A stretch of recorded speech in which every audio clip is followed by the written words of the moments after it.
I love this tune. Alrighty, people. I am Captain Tommy Scoville. And there is no Mark Wages on the other side of the glass. It is going to be just me tonight. We're going old school. Boy, oh boy. People, I cannot begin to tell you the day that I've had. I'll try, but probably will not do it any justice. So, if you've been with the boat for any length of time, you've probably been here when I went and did an antique show or a watch show. Well, this was one of those days. Alan Ballantyne, good to see you, bud.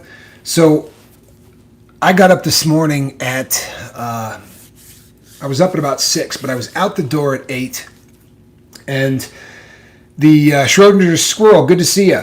Absolutely, we're glad to have you. My partner is in Arizona. So I had to do this one alone, and it's a lot of stuff to carry in. It's a lot of stuff to set up, and watches. There are Rolexes, in this collection, a decent amount of them, and you get kind of nervous when you bring in half of your inventory. You got to leave it there and run out to get the other half. I mean, there were some really kind people there that sort of had my back, made it a little bit easier. But the show ends at 5 o'clock. So obviously, I didn't stick around till the end of the show. I stuck around about as long as I could, and then I packed everything up and ran out the door and came flying home so that I could throw on a different shirt and come here. Not complaining, but just telling you, what a day. What a day. Hey, Amy, good to see you. Major, glad to see you too, my friend. So, this is funny, and this happens all the time. You guys have heard me say this so many times, but so often, whatever I'm doing for a subject, if Mark and I are going to be talking about, whatever, something comes up that just really kind of slams home what we're talking about. And today was absolutely no exception. So this subject, Mark told me last night that he wasn't going to be here today. So I actually made the thumbnail. And I made this last night at probably 11 o'clock. So I already knew what I was going to be doing. But I'm at the show today. And I tell some people, they're tables, booths set up. So they're all over the place. It's like, 90 of them, right? There's a lot of people in here, a lot of different, people selling different antiques. And the people that are around me, I've gotten to know because we've done so many of these shows. So I said, yeah, I'm packing up early. I'm going to be taking off, just right at 4 o'clock. And they said, oh man, it's a good day. And it was. I made decent money today, and there was a lot of action at the booth. He said, why would you pack up and go? And I said, well, I do a YouTube channel. Oh, what do you do?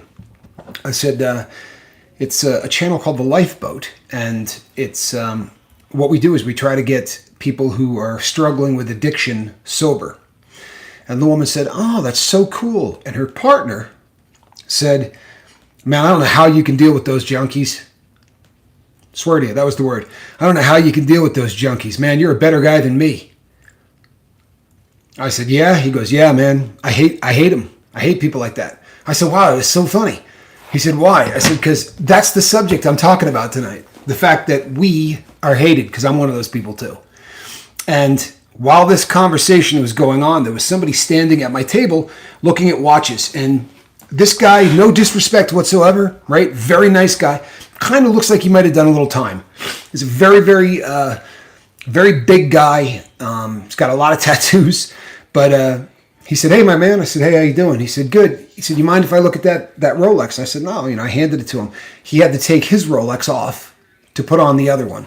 And we began talking, and he said to me, I've been sober 25 years off meth. He said, how long have you been sober? I said, 7 years and some couple of months. He said, man, don't take any, from anybody. Don't let those people, bring you down. You're doing the right thing. You're doing a good thing. And I said, thank you. It's so obvious that we really are hated, is what it is. We really are hated. And the sad part of that is, this is something that happens so often, regardless of what the group of people are. Right? Whether or not they're hating you for being, this religion or this color or that color. It's ignorance every single time. Ignorance. right? Doesn't mean you're stupid. It just means you're uneducated on a particular subject matter. Truth be told, the person that said that to me about the people that I'd be working with here on the boat, I guarantee you that he's got a ton of friends who are addicted to either drugs or alcohol. Guaranteed. And it's just one of those situations where for the longest time, we as addicts have been wrestling with the stigma of, full of hope. I am so sorry to hear that. That sounds absolutely awful. This is one of those situations that unfortunately is killing people. True story. The fact that people there's so much of a stigma associated with addiction. A lot of people just straight up don't talk about it. And if they're struggling, the last thing in the world they're going to do is tell anybody about it. And unless you just got to the boat today, you know that the opposite of addiction, in our opinion here, the opposite of addiction is connection. And you can't just make a friend. That friend has to know what's going on with you. Because if not, you can't open up.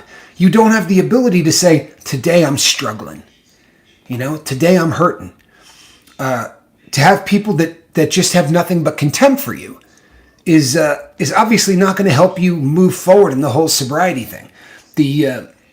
I got a beautiful email yesterday from someone that was really very complimenting me and my partner, and it was just the platitudes were really nice. It was a lot of beautiful things that he said, but he was very impressed with what we got going on the boat. And I said, unless you're brand new here, you've probably figured out that people are coming for the crew. Squirrel. People are coming for the crew. They're not coming for what Mark and I are doing. And I'm not taking away. We do some good stuff here, but the reason that everybody comes here is for connection, and the fact that you're never going to get judged. The fact that you never have to explain to somebody what it means to hurt, what it means to Jones, right? What it means to need something so badly that you will do things that go against everything in your moral fiber. You follow me? Hey, Rip Curl, good to see you. It goes against everything in your moral fiber. I became a thief, right? I became a liar. All of the things that I held dear in life, I broke. And I know a lot of people on the boat did the same thing. Not all of us, right? Some people maintain jobs, but there's always some level of selling out. There's always some level of having to compromise what you were in order to continue to do drugs, right? That is very much a part of what we do. And if you can't open up to somebody and talk to them about that without having to try to explain it, then you're wasting your time being anywhere near them. I don't mean you can't hang out with sober people, right? Or people who haven't had drug habits. In fact, I think it's probably a really good idea to hang out with people like that. Making friends who are not addicts and aren't in that life is a great idea. Those are good connections. However, if you feel like you're slipping or you feel like you need help, those are not the people to talk to. You understand this, right? This is really important. We talked last week about having 5, right? Get a list of about 5 people and have a plan of exactly what you're going to do when that feeling comes on. Like, today is a day that I don't know that I can get through today. Well, call the first name on that list. Tell them that. There's something about articulating it that changes the entire thing. It loses a lot of its power when you speak it. It's just a fact. If that person doesn't answer, you go to number 2, and you just keep doing that until you get somebody on the phone who's willing to spend a little time with you. Someone on the phone that you do not have to explain anything to. You just have to say, I'm hurting.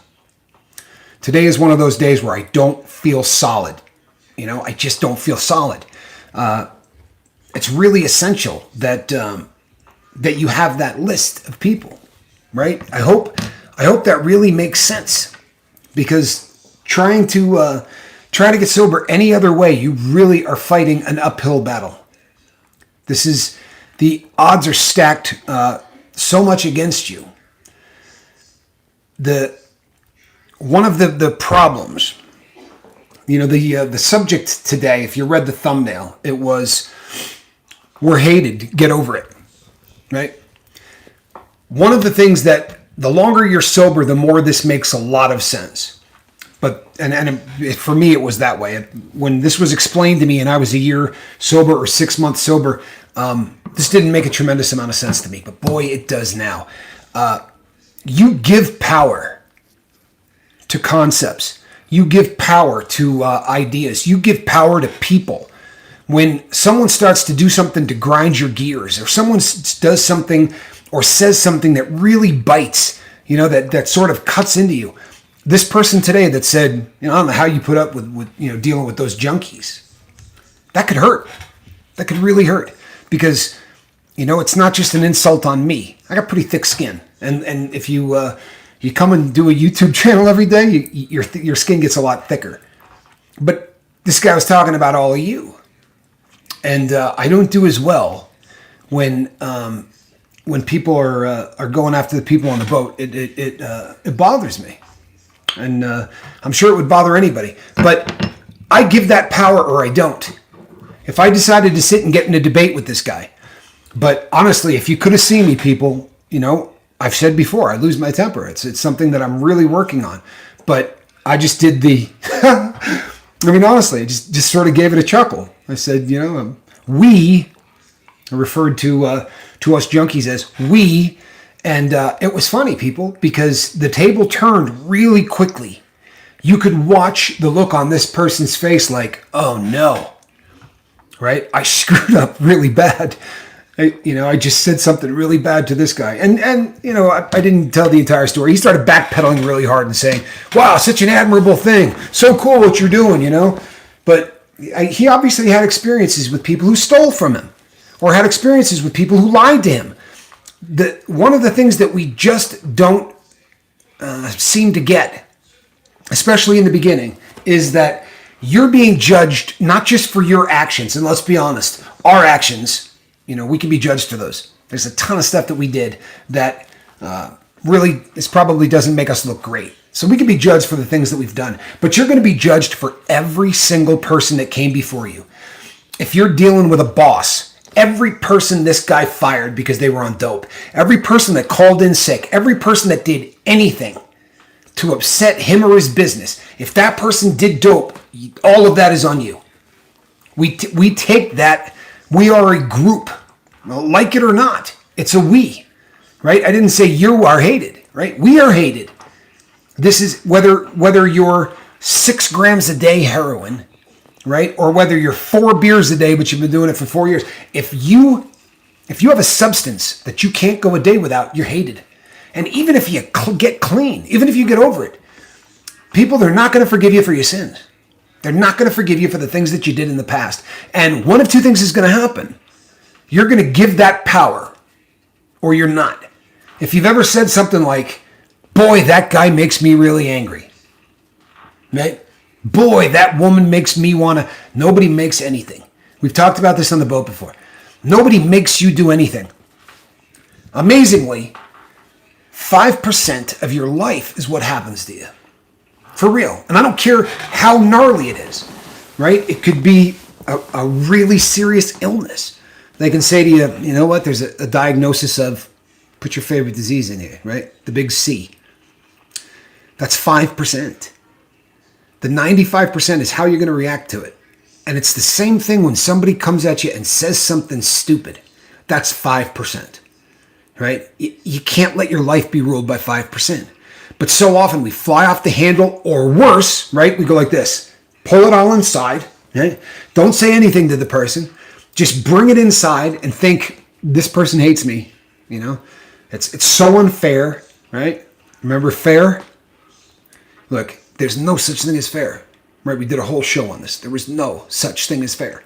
Is it fair that these people don't give you a break? No. Is it fair that these people don't understand the concept that this is an illness? No, it's not fair at all.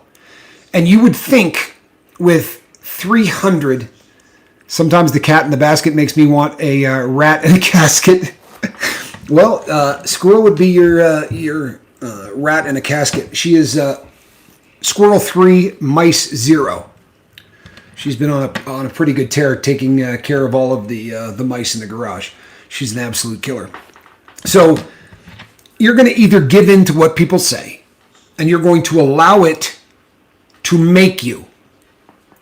You're going to allow it to make you angry. You're going to allow it to make you sad, whatever the case may be. That's a choice. Whether you realize it or not, that is a choice. You can choose to not feel that way. I know that it doesn't seem logical, but you absolutely can make a choice that I'm not letting this ruin my day. I'm not letting this get me off my game. I'm not letting this. This is your show. It really is. It's your show. Now, if you give into it, if you start running wild every single time somebody says anything to you, with either of those two things that I was telling you, flying off the handle, getting really angry and start to debate with the person. If I had said to this person today, you know what, you're a jackass. You really are. You're a jackass. You know how many people are fighting to try to get their life back in order? And this is the kind of way you're going to talk about them? You think I would have gotten anything done? Honestly, do you think I would have gotten anything done? If this dude would have come at me just as loud, and then he gets louder, I get louder, nothing happens, right? Worst case scenario, we throw punches, right? I end up in my probation office getting ready to go back to prison. There's nothing, follow these things through to their final conclusion, and there's no point whatsoever in blowing up. Even getting really cerebral and saying to somebody, hey, you know what? You might want to give these guys a break. They're trying as hard as possible to get over an illness that's really tough. And people like you aren't making it any easier. Again, it's a waste of your time, right? There was an old adage, never try to teach a fish to ride a bike, right? Because it's going to waste your time and it's going to pee off the fish, right? It's just going to make them angry. Well, trying to fix somebody who is prejudiced against us is like trying to teach a fish to ride a bike. You're wasting your time. You're spinning your wheels, and there's absolutely no reason to do it. Now, the other option is, when we joke about this all the time, and I gotta say I'm joking, or I'm going to get a letter tomorrow from somebody that says, I don't think it's a really good idea to tell everybody on the boat to hold their emotions inside. I don't know if that's a good idea. If you hold your emotions inside, if I walked away from that guy today and I thought, man, the entire world hates me. I got 7 years sober. I'm busting my hump to make myself a different person. I'm trying to help other people get sober. Like, I am dedicating the rest of my life to being a really damn good guy, right? I'm owed something for what I'm doing. If I take that and I let that fester and I hold that inside, it's just as bad as me screaming at that dude. Maybe worse. If it's absolutely killing you, if somebody says something and it's killing you, and you sit and you do the evaluation thing, right? You run it through on a scale of 0 to 10, right? How much is this really awful? My dad dying being a 10, misplacing my car keys being a 1. Where did this guy fall on that scale, right? You think through all of those things. Regardless, if you let this guy get to you, if you let this guy grind your gears, if you let this guy push your emotions inside you, if it started out in there as a 2, it's going to end up an 8. I promise you, that level of frustration is going to get bigger and bigger and bigger. And you know something? We're not good at this.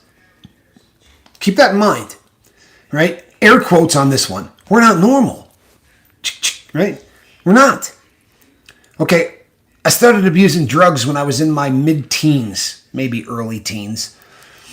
So, according to science, and I got no reason not to believe him because I've been watching this now for a long time with me and everybody else I work with. Right then and there, my emotion quotient, my EQ, stopped. Cope with anger, happiness, sadness, all of that whole litany of emotions. It stopped. So at 46, I get my you-know-what together. And I really make an attempt to live the best life I possibly can. Unfortunately, I have the EQ of a 14-year-old. That's a problem, right? So knowing that you have to pump the brakes. Anytime you feel yourself saying that's not fair, think of me laughing at you, right? For real, fair? Come on, nothing's fair, right? Is it fair that I didn't get caught for all of the crimes I did do? It goes in both directions, people. It really does. It absolutely goes in both directions. But if you start thinking, this isn't fair, any of those things, it is an absolute struggle to cope with things at a 14-year-old EQ, emotional quotient. Or maybe you quit at 24, but you're 50. I'm sorry, you started using drugs at 24. So that's where you stopped progressing. I don't know, when I was in my early 20s, people, I was not the most responsible cat in the whole world. I was super immature. And aside from that, I was working with an emotion, that entire side of my brain that coped with emotions. It was badly damaged. If you keep that in mind, somebody says something and your blood pressure starts to boil and you start getting really angry. Do you know how fast you can hit the brakes if you just go, the reason this is really making me mad is because I just don't have the skills to cope with it. That's it. The reason this is making me mad, it's not that this guy didn't change my life, right? How many times have you heard me refer to myself on this channel as a junkie? How many times have you heard me say, I was a junkie? That's what I was. But if I hear somebody else say it, right, it's going to absolutely destroy me. Does that make any sense at all? It doesn't, does it? It doesn't make any sense. We will talk trash about ourselves, about each other, but as soon as somebody else does it, and the more you start to get sober, especially in the first couple of years, you become part of a tribe, right? It's way different than just being somebody that parties. Now you're part of a group of people who are abused, right? Who are neglected, who are absolutely crapped on. And you feel like it's an attack on all of you. It's not an attack on you. It's an attack on all of you. So the question becomes, are you going to let this kick your ass? Because if you do, guess how we finish up that process? Take that through to its final conclusion. If you really let this start grinding your gears, where do you think you end up? You end up in a spoon, or you end up in a beer mug, or you end up in a bong, or whatever it is that you used to get your poison into your body. If you really let something bother you to the point where it is making you something, right? You're allowing somebody to control your emotions. That ends up with you using or with you relapsing. Not the same thing. It may start the relapse process. Might be 2 months before you use. But if you let it start that process, you're in trouble, right? You're in deep, deep trouble. One of the best things that ever happened to me was getting incarcerated. I know that seems really incongruous, but it was one of the best things that ever happened to me. Number one, I met somebody that really gave me a chance to get sober. Somebody that really understood the whole process. And obviously that was huge. But I spent about 9 years being told exactly what to do. When I could shower, when I could go to the bathroom, when I could go out to the yard, when I could eat, when I could go to the store, when I could go to the library. Anything that I wanted to do, I was told. They could make me. You understand? They could make me. So when I started working with Q, he said, you know what? For the rest of my life, they're going to be able to make me do things. They're going to be able to make me do whatever they want. Because he was doing life. He said, but if you walk out of here and you let people own you emotionally, the way these people own you inside, man, you're in a prison cell of your own making. And that's freaking sad. It really is. That is sad. So once again, we talked about one of the worst ways that you can prepare to fail in this entire endeavor is for waiting for something to hit the fan and then going, how should I cope with this? Right? I really want to get high. How should I cope with this? It's not going to work out. You got to have a plan ahead of time. You got to know what you're going to do the first time that feeling comes on you so strong that you think, I'm ready to throw it all away just to get high. You better have a plan. And it better become second nature. You know what? I got to call Tommy. Or I got to call whoever. I got to make that call because I'm not in a good place. I can't let this progress to the next level, right? That really becomes an issue. Well, in the very same vein, you should have a game plan for what's going to happen when you encounter an ignoramus, a jackwagon, who says something really stupid, someone who has absolutely no clue what it means to be addicted to something, right? And that has you've heard it 1,000 times, right? You turn on any station, radio station, where they have call-ins to talk about things like safe injection sites. And you hear people calling up because going, they should have one of those sites and just give them poison. Let's get them out of here. Seriously, it would be better if they were all dead. What a great concept, right? If you said that about any other group on the planet, can you imagine? Good Lord, you'd be canceled in 5 seconds. But people can get away with saying that about us. Pretty sad. But it's the truth. So you can let that grind your gears to the point where you end up in a spoon, or you can get over it. Right? Get over it. Now, people go, it's easier said than done. Well, the easiest way to get over something when there's a group of people that are really making you angry? Get away from that group of people. If you're around people that are ignorant and have no idea what any of this stuff means, right? Call up somebody who does know exactly what it means. If you call up one of your friends, you call up anybody from the boat, anybody, and say, let me tell you what somebody just did, right? They're going to commiserate with you. That sounds like a jackass, right? You do realize he's just an idiot. You do realize that this should not do anything to affect your emotions. You're not going to let this guy rent space in your dome, right? You're not going to let this guy rent space in your head, are you? Boy, I love that term. I really do. There are cliches that just suck. A lot of them in rehab especially. But letting someone rent space in your head may be the greatest expression of all time, right? Because it's exactly what happens. If you let that person get inside your head, right, and start messing with you, nothing good comes from that ever. Ever. Well, thank you, Leslie. I appreciate that. We're glad to have you here, bud. We really are. Have a plan.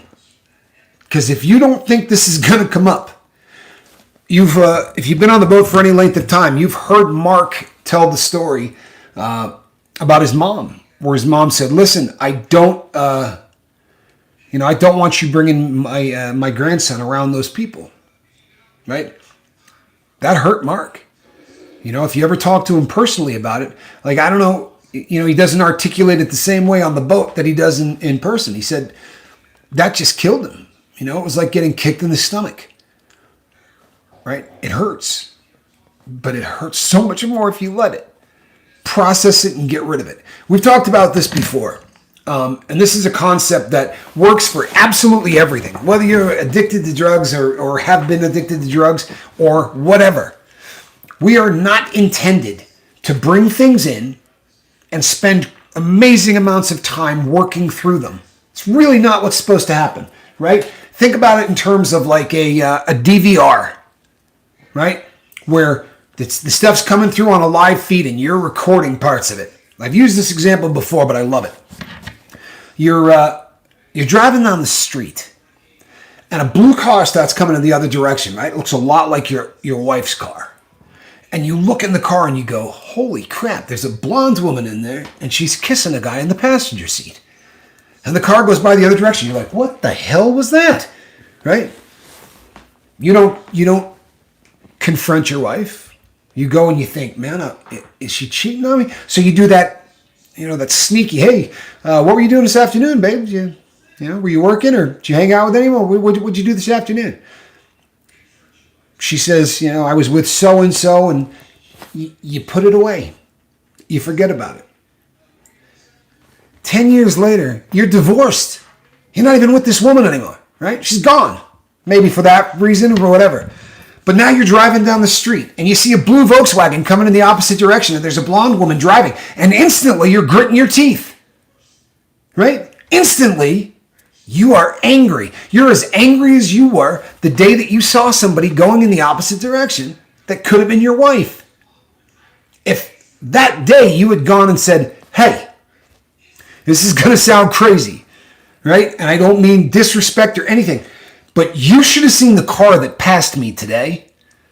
Because it looked like you driving, and it looked like you were kissing the guy in the passenger seat. Tell me I'm absolutely crazy, right? Make me understand that I'm crazy. And understand that as an addict, I need to get this taken care of today. I cannot put this in my backpack and carry it around. I can't allow this to rent space in my head because you'll think it's over. But it's not. And every time you see a blue Volkswagen, you're going to be right back where you were. Do you understand? So when somebody starts peeing in your cornflakes about you being a drug addict or talking about all of us losers who are trying to get sober, they should take all of them and lock them up and throw away the key. If you start feeling like that's making you something, you better deal with it right then. That is when you need to deal with it and get rid of it, because you're going to deal with it one way or the other. There's no getting around that. And there are people who go, I'm not even going to think about it. Wrong. That just doesn't work. Even if you think you're not thinking about it, it's rented a pretty good sized space in the back of your head. And it will continue to mess with you because our brain is that kind of complex instrument. You know how easy it is to just call somebody? Honestly, people, this is a great illustration for today. But if today's subject was about love, right, instead of people hating us, I would have come in today and told you the story about that guy in the booth next to me. I would have told you the story. You know why? Because I need it out of my system, right? I can't put that away. Somebody said something really crappy and it bothered me. And you know something? I'm over it. And I'm not over it because I'm good, right? Or I'm practiced. I'm over it because I come here and I tell 50 people, right? Instantly. It's amazing what happens when you just articulate stuff. When you allow stuff to go from here to there, really amazing things happen. This is why group therapy is the gold standard. My mom always treated me exactly like that until after being on morphine and stronger for years after various surgeries, she ran totally out and crashed into withdrawal and reality of dependency. A sad day. And you know what? I don't imagine you had a whole lot of satisfaction when that happened to her.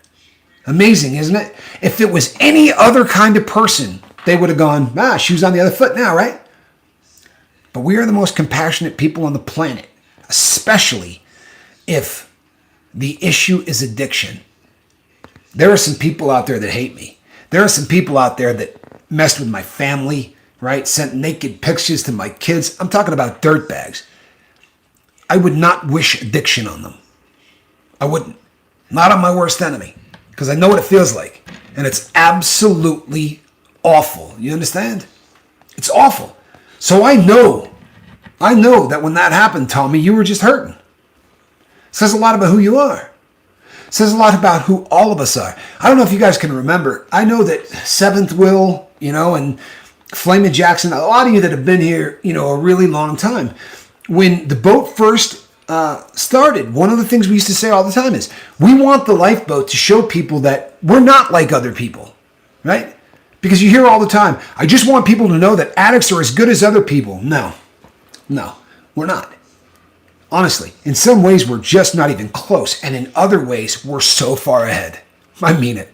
We are so far ahead. You want to talk about compassion? You want to talk about people who care? Some of the greatest people I've ever met in my life, hands down, have beat a drug addiction. This cat with the Rolex on today, for him to come up and do what he did. You know why he did that? Seriously, you know why he did that? Because somebody called him a junkie, right? Or a tweaker, or a loser because of the fact that he's addicted. He's been there. So when he saw it happen to me, called me over instantly. Hey, man, don't let that... And I won't say exactly what he said because he was colorful. Suffice to say, he did not say anything nice about the guy in the booth next to me. Absolutely nothing nice about the guy. But, we're compassionate toward other people who are in the life, It's exactly the way it is. Why do you think he did it? Hey, Leah, do you want to see the photo? Oh, you know what? I got a question. I really got a question. Let's just, for people, please, I I'm not going to go back and read this entire thing, but it gives me the feeling that there may be some dissension among people on the boat. And with all due respect, people, don't do that here. Seriously. Don't. You know, if there's something that you really need to blow out, may I suggest you do it? Not here. This is a place where we really try to keep things focused, right? There are people who come here once a day for 1 hour, and this is what keeps them sober. Hanging out with people who are all on the same page keeps them sober. Let's not do anything that could jeopardize that or run anybody off and make anybody uncomfortable, please. And I'm not yelling. I'm not saying just right thing. You know what I'm saying? Rip Curl says, these days, so many good people just don't do their due diligence or are strong enough to turn away from evil people who mean them harm. Absolutely huge. Absolutely huge. Because you're right. We don't spend a lot of time thinking about people before we start spending a lot of time with them. Right? For real. I know people who won't hang out with anyone if they're not in recovery. I don't ever want to be that guy. But I get it. I understand. Because they don't want people judging them. They don't want people hating them. You know? And then the funny thing is, these prejudiced jackasses who say stuff like, lock them up and throw away the keys. Hey, it's their fault they did dope, right? Those 300 people who are dying a day, it's their fault, right? If they didn't do dope, they wouldn't be dying. Well, that's a really compassionate way to look at things, isn't it? It really is a very compassionate way to look at things. But you can try to get yourself away from that by only hanging out with people who understand. Or you can have a group of people that you can run to, a recovery family, a group of people that you are ready to talk to when the rest of the world grinds your gears. And honestly, it makes sense. Have a plan before things get ugly, right? Just have a plan so that when the hate comes, you know exactly where to go, right? It's not such a bad thing. It's not such a bad thing. Chuck Norris said, old friends that I grew up and did everything with shunned and treated me that way. When they found out about my issue, instantly became better than everyone. Most are either dead or hooked on H now. Amazing, isn't it? Amazing, isn't it? It's, and again, I bet you're not taking a whole lot of satisfaction in that, are you? You know? You're not going, ha, it's just not how it is. Everybody knows what it feels like to be honest garbage. Everybody knows what it feels like to be a slave to something that you just simply can't control. That's an awful feeling. It is a god-awful feeling, right? But we have to live in the real world, people. We can't insulate ourselves so much that we don't deal with anybody sober. Probably not such a great idea. For real. You know? And there are a lot of people in 12-step groups that do this, right? The only people they hang out with, the only places they go, it's all sober everything. I can't live in that world. Not that I don't love hanging out with people who are trying to get sober, but I'm not going to engineer my day to not run into anybody else. That doesn't make sense, right? I'm going to sell watches to people who are going to say stupid stuff. It's the way it is, right? I go to church. There are going to be some judgmental people in there too, right? Doesn't matter where you go. There are people who are going to judge you for things that they have no right to judge you for. Not fair, right? Not fair. So what's going to happen? Have a plan. Or what are you going to let it do? Are you going to allow this to work you over? Right? It's up to you whether you realize it or not. It is 100% up to you. People don't realize this. But due diligence on friends. Find out who somebody is. Especially before you leak that you're a recovering drug addict. Very often, you know, we meet people and we want to share that with them. You know, if I'm making friends with somebody or I'm hanging out with somebody, this is going to come up because it's a very big part of my life. But I promise you, these days, I don't go out of my way to tell people I'm in recovery. Right? I get here, I don't care about it. I'm not going to deny it either. Like if it comes up like this guy today, I could have just said nothing. I am that guy. Right? The guy you're talking about, that's me. That's me. I'm that guy. So, and this happens to me, I'm not kidding you. It probably happens twice a month where I come across somebody that says something really stupid about people in recovery. Something just not nice about people in recovery. So, you can deal with it, or you can allow this to make you something. Nobody is ever going to make me do anything ever again. If people say, it's a phrase that people use all the time. Oh, you don't have to do that, right? You do something kind for somebody and they go, oh, you don't have to do that. You know what I say every time? I don't have to do anything. I don't even have to be friends with you. Anything I do these days, I do because I want to do it, right? Nobody makes me do anything. I do the things that I do because I want to do them. I have engineered my life in such a way that when things get bad, I come here and I talk to you about it. And usually I try to use it as some kind of an illustration so that we can all talk about something, but make no mistake, I worked through my issues right here, talking to you guys. This is why when the boat shut down, Mark and I got on the phone, I said, how are you doing? He's like, crappy. How about you? I said, I can't do this. I can't do this. Like, we built a system that worked really well for us, and it worked well for other people. And, we let stress and other things get to us. But when we were not doing the boat, I was backsliding big time. It was just a matter of time before I would have done something stupid. Just truth. I was in relapse. I didn't use, but I was absolutely in relapse. I was not in a good place. I am in a much better place now. And if you've been here a long time, you'd be really dishonest if you didn't say, this year is way different than last year, right? The attitude of everybody on the boat is just so much better this year, including myself and my partner. It's apples and oranges, right? It really is apples and oranges. Why is that? I think because we really have a handle on what's going on. Last season, often we felt like we were really doing an awful lot for people and they didn't necessarily, give us respect. A lot of times we felt like we weren't appreciated. By the second season, we realized how badly we needed all of you. It's viewed through a different lens when you look at things that way. When you realize that this is our coping mechanism, well, all of a sudden, you can get a lot more excited about coming here. And you open up a lot more. There's nothing that you hide. Because the more you share, the more sober you get, right? The more bricks you put in that wall of sobriety. It really becomes something. Hold on, I think I saw a question.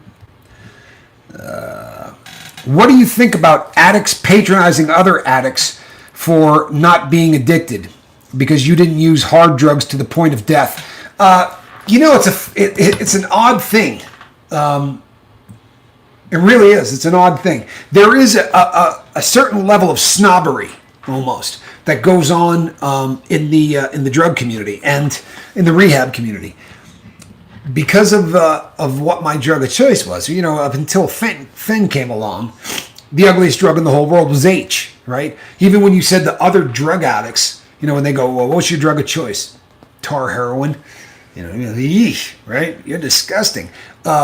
Everybody sort of had that view of other people's drugs. Andrew, I really wholeheartedly believe that if a person in recovery wants to treat you any different because of what drug you're quitting, I don't know how much in recovery they are.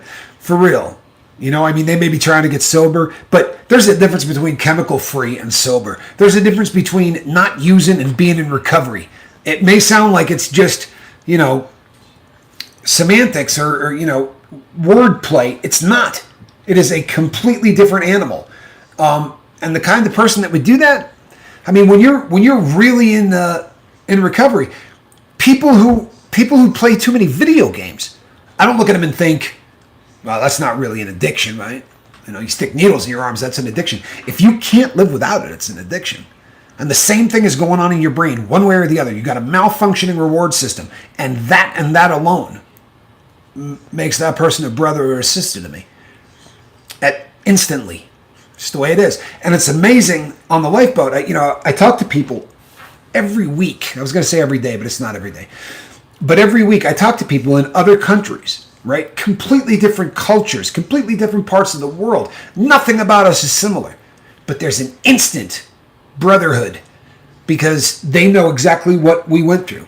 The language may be different, everything, but you talk to somebody who's in the Middle East and they talk about waiting for the guy to show up with the drugs, and you're just like, you've been there, right? It certainly changes how we view the rest of the world. So I would do everything I can to stay away from people like that, honestly, because that's not healthy. When you start judging people and looking down your nose because of the drugs they were addicted to or weren't addicted to, that's a sickness. It's not right. It really isn't. My brother Johnny says, I just decided not to judge. I had to because every friend that I have that drinks socially, in my opinion, has a drinking problem. That's another thing that you really got to be careful about. And it's good that, it's a great concept to say, I'm just not going to judge.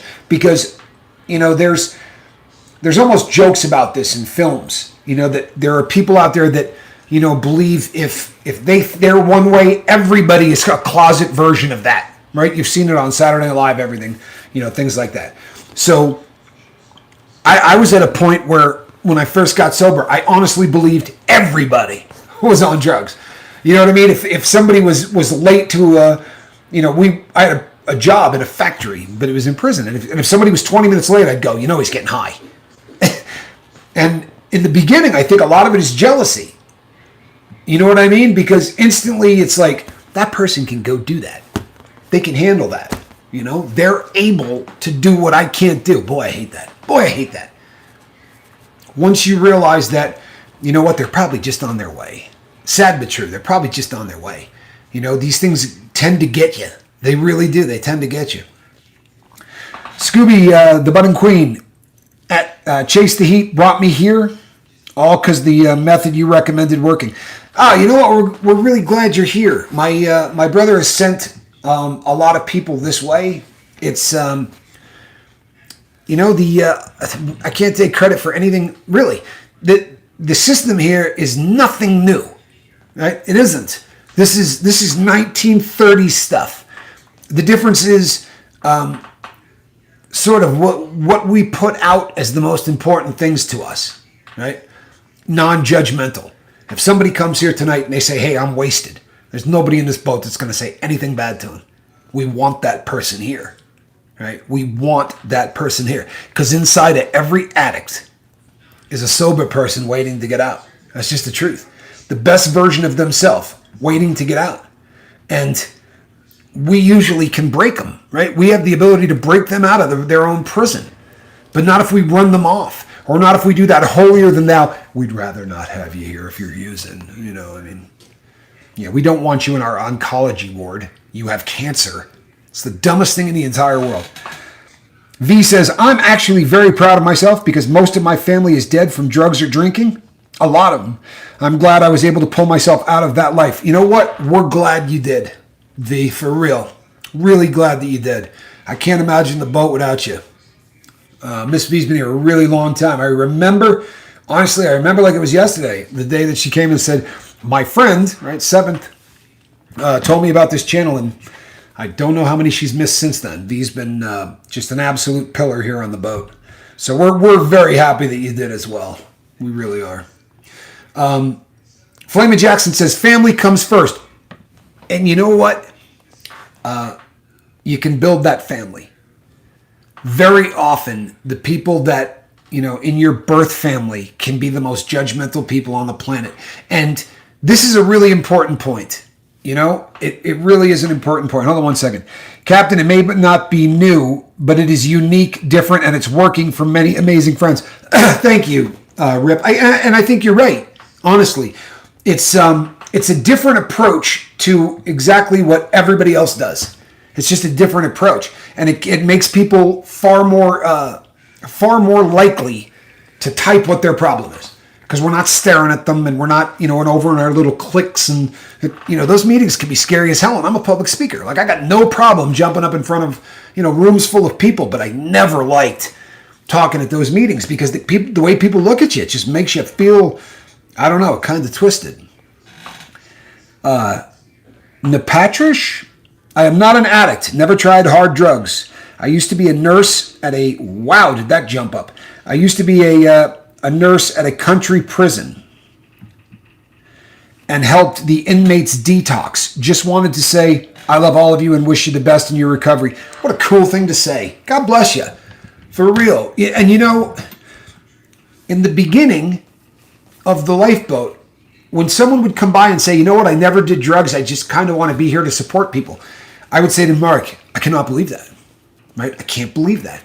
There are those people out there that just care so much that they're gonna come here. And for a nurse that did this in prison, that kind of makes sense, because you may not have ever done drugs, but boy, you've been around a lot of people in recovery. I mean, you know exactly what it means. Pretty much the same as if it was you. You spend that much time around people hurting, and you get a real appreciation for exactly what this stuff does. Really, yeah. We're really happy you're here. What a beautiful thing. That really is absolutely beautiful. I love it. Did you hear about the rancher who led 97 cows in his field? When he rounded them up, he had 100. Ba-dum-bum. He rounded them up. Come on, people. Try to keep up. Believe it, Skipper. I'm here for the same reason. Schrodinger's squirrel. God bless you, man. God bless you. It really is. And you know something, on the flip side, I would like to believe that an awful lot of what we talk about here is universal. Right? An awful lot about what we do every day here is universal. Not hating people, right? Not judging people. You don't have to be a drug addict to understand that. Your brain working against you, even if you have never done drugs before, right? You have a striatum. You have a part of your brain that reacts. Somebody knocks on the door, boom, I'm going to go answer it. I don't have to think about it. I don't have to do anything, because the striatum is a programmed part of the brain. When X happens, I do Y. Now, whether you're a drug addict or not, that happens in your brain every day. And the more you learn about things like that, regardless of your relationship to drugs, there's a lot that we talk about here that benefits people one way or the other. I really believe that. But it's great to have you all here. It really is. And it says a lot about society. For real. There are great people out there who are as compassionate as anybody that has been addicted to drugs, and they're not drug addicts. God bless them. For real. God bless them. It's an amazing thing. I love it. I really do. Josh B says, hi, all. I'm not sober yet, but I'm here and I'm working on it. Good for you, Josh. God bless you, man. Good for you. Reach out to me, Josh. My email is in the Dropbox, right? There's 2 emails in there. Use either one. It doesn't matter which one you use. But drop me an email. Tell me a little bit more about yourself, so that when we look out and we see you, we'll know what you're struggling with. But we're glad you're here, man. We really are. How cool is that, everybody? Josh B. And thanks for the honesty. It goes a long way. How does the absolute basic building blocks of sobriety? I remember the first couple of times when somebody would come here and say, I just wanted to tell all of you that I relapsed last night. And I would go, you got to be kidding. How cool is that? Nobody can tell, but they're just going to come here and be honest. That's when you start. That's when you start getting really getting sober. My only problem is seeing the likes not even. And half of the people who are in here always hit that like button, y'all. Thank you, Boot. I appreciate that. We don't do any of that stuff enough. We really don't. We don't do the, hey, make sure you hit that subscribe button and then hit the bell for notification. And that's the right thing to do. Really is. I started doing the whole deep dive thing and messing around with analytics, which I don't do often because it can make you insane. But 20% of the audience aren't subscribers. 20% of the people that watch our videos don't subscribe, which I'm blown away. So hit that subscribe button. Catch the bell for notification. You won't miss any of our videos. Austin Bullock says, hey, Josh, I'm not 100% sober either, but I'm about 90% there, considering everything I used to do. And that's a hell of a lot better, isn't it? For real, it's a hell of a lot better. 90%, you're making great strides, and we're really glad that you're here. For real, really glad that you're here. Now, imagine if we were jackasses. Imagine if we were every other sobriety channel on the planet and we said, you kind of need to leave. What are the odds you take 90 to 92? Or you take 90 to 95 or even 100? Right? The odds go down if we treat people poorly. You know, why would we want to do that? Elizabeth says, same. God bless you. God bless you. It is, there's nothing better than having people here who are still using. Really. I mean, we're here to help people get off drugs. If I've got a channel full of 100 people who are sober, the hell am I doing to get people off drugs? I may be helping people stay off drugs, right? But that's, our goal really is to get people in here who are in the process of using. And we hope that they spend enough time and they hear enough, and then one day something that they read in the chat puts a light bulb on. And if you knew how many times I've gotten emails from people that said, you know what? So-and-so said this in the chat, and instantly the light bulb went on, and I think, you know what? That's the lifeboat. They're learning from every single person here. That really is how it goes down, and that's a beautiful thing, people. It really is. That is a beautiful thing.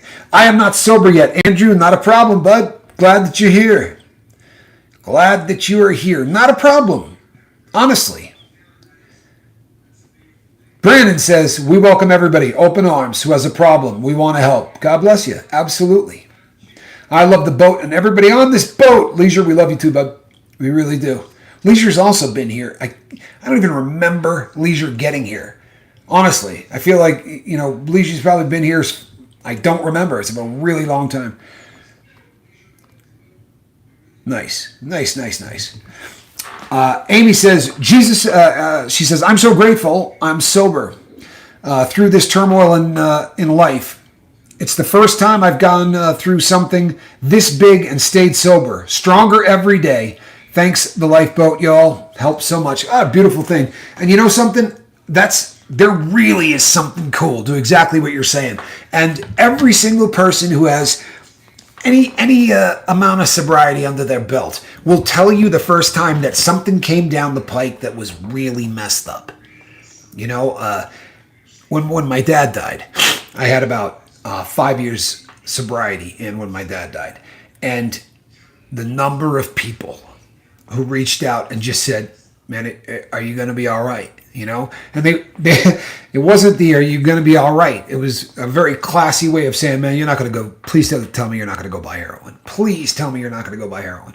But I remember having a conversation with Johnny where a couple of days later, I said, there's no chance I'm ever going to screw up, right? If I got through this, I am so strong. If I got through this, and I answered all of the text messages from people who sent out their well wishes, and it was tough. It was tough. But I think I probably grew more that weekend than I ever had. On track to my first sober relationship since high school. Big step. Seems so foreign. Wow. How cool is that? Farmer's Grip. Congratulations, man. My first sober relationship since high school. It is foreign. Right? It is foreign. When you get sober, it's so funny because like for the first 4 years I was sober, about once a day I'd go, you know what? I don't think I've ever done this sober. And it was one thing after another. I don't think I've ever done this sober. I remember thinking to myself, when was the last time I took a shower not wasted? I mean, it had been decades. And everything is a new first. But congratulations, that's awesome. It really is. If it feels squirrely, if it starts feeling uncomfortable, come here. Tell us about it. Don't bottle that up. Don't think it's just going to get right in your head. Come here and say, this is what's bothering me, and watch the amazing things happen. For real. I love the boat and the bus. Honestly, headed for a bus ride once we hit dry land shortly. Awesome. Absolutely awesome. That is good stuff. I'm a pretty big fan of the bus myself. Rip says, I am just thankful you're here so I can tell you're welcome and you are loved and accepted. Keep up the good work. How cool is that, man? How cool is that? Rip, you rock. How cool is that? One good thing in my work towards sobriety is my brother and boyfriend have been there. Have been there for me every time I tried before. And my boyfriend helps me by letting me take care of our peppers and eat any. Awesome. Absolutely awesome. Absolutely awesome. It's, you know what? You cannot put a value on having people that back you up, right? Seriously. You have people with compassion that really are pulling for you and are not being judgmental in any way. Your odds of success go through the roof. This is the reason that we say, look, if your family's not, supporting you, if you don't get that support, come here. We'll be your family. We'll support you. We're not going to, you have to have people supporting you to get through this. This is not an easy process. In fact, it's a damn hard process, and statistically, the odds aren't in our favor. They're not, right? We don't sugarcoat things. The odds are not in our favor. Statistically speaking, if this really is, I think a lifeboat's way better than this. I really do. But by statistics, about 45 of us aren't going to make it, right? I want everybody here to say, well, I'm not going to be one of those, right? Because if everybody has that attitude, then all 60 of us are going to make it, or all 62 or wherever we're at. And that would be the dream. I want everybody on the boat to make it. I want everybody on this boat to make it. However, the only one I can really control is me, right? We all want everybody to make it, but the only person you can control is yourself. And I'm here to tell you, ain't no way I'm ever going to use. If I'm hurting, I'll come here and I'll tell people about it. If I need help, I'm coming here and I'm telling people about it. And I'm never going back to where I was. I don't want to be a slave, and I don't want to be a prisoner, right? Figuratively or literally speaking, I am never going to be locked up again. Flamin' Jackson, I don't know if I told you I love you today, but I do love you, Jackson. I really do. Flamin' Jackson's great. Alrighty, people. John Black, thank you. Appreciate you. Glad that you're here. We are at the top of the hour, so if we continue to go on any further than this, the big red boat will just bury us. I mean, the big red button, truthfully, doesn't do well when we go too far past the 1 hour mark. And the lifeboat has... I missed it. It was cruising so fast. So we will be back tomorrow night. My bobbleheaded partner will be here as well. It's always more fun when he's here. He handles all this stuff so that we don't have to think, and I can just talk, and I do a lot better if I don't have to think. But we will be back tomorrow night. Same squirrel time, same squirrel channel. And I hope to see every one of you here. I really do. Lest I forget, I am Captain Tommy Scoville. On the other side of the glass is nobody. And this here, that is a cat in a basket. Look how cute that is, huh? Oh, he's a good kitty. Good night, everybody. We love you. We'll see you on the boat.